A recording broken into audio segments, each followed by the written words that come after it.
Okay, today let's talk about business partnering. This is a phrase that you'll hear spoken about in lots of different organisations.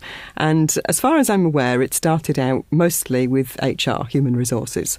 So we have a lot of organisations where there are people that go by the title of HR business partner. Recently, what we've started to see is that the idea of business partnering has moved beyond HR and has now been extended into all of the so-called support services in organisations. So departments like finance, IT, purchasing and so on might also find that they can benefit from adopting a business partnering approach. So let's just think about what this really means. In the old days, before that we had the idea of business partnering, typically what would happen to people in HR is that they would be regarded as the experts in things like employment law and recruitment and so on. And if a line manager, an operational manager had some kind of issue with those areas, they would go and consult somebody in HR and say, what do I do about this? Fine, in theory.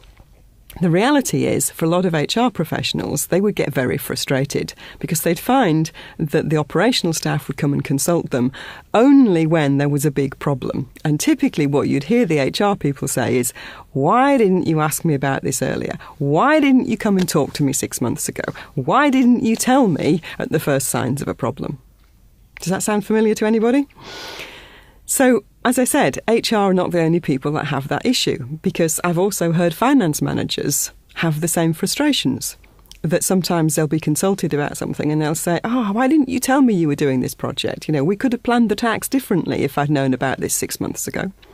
I hear the same from IT professionals saying, well, why didn't you tell me the business of planning to do this?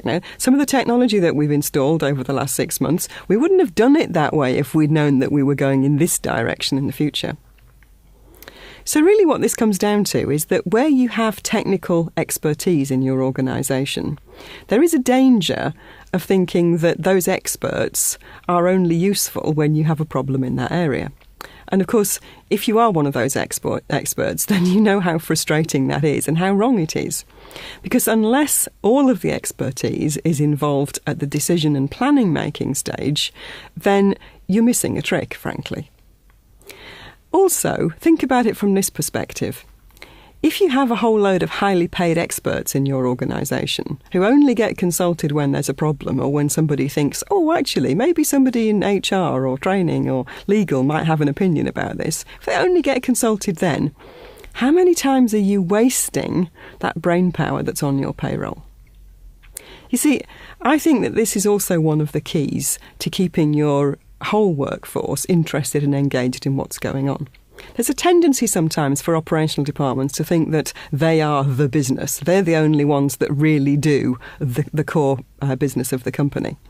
But unless you involve everybody, then there is the possibility that you're going to miss out on some of the best plans and best strategies that collectively you could come up with.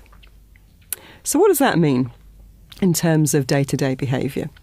Well, I think if you're one of those people who is a technical professional, what that means is getting more involved in what's going on in the operational parts of your organisation. Going and asking questions, finding out what people are thinking, what some of the long-term plans might be. Just understanding what some of the issues in the industry are, and also for your organisation in particular. If you work in an operational department, then maybe what it means for you is thinking a little bit more about what you're doing and asking yourself, who else might have an opinion about this? Who might be able to help me with this? Who might need to know what I'm planning so that they can help me achieve it? And if we all make a little bit more effort to think about including our colleagues in other departments, then maybe collectively we can do better than any department can individually. After all, you know what they say, success is a team sport.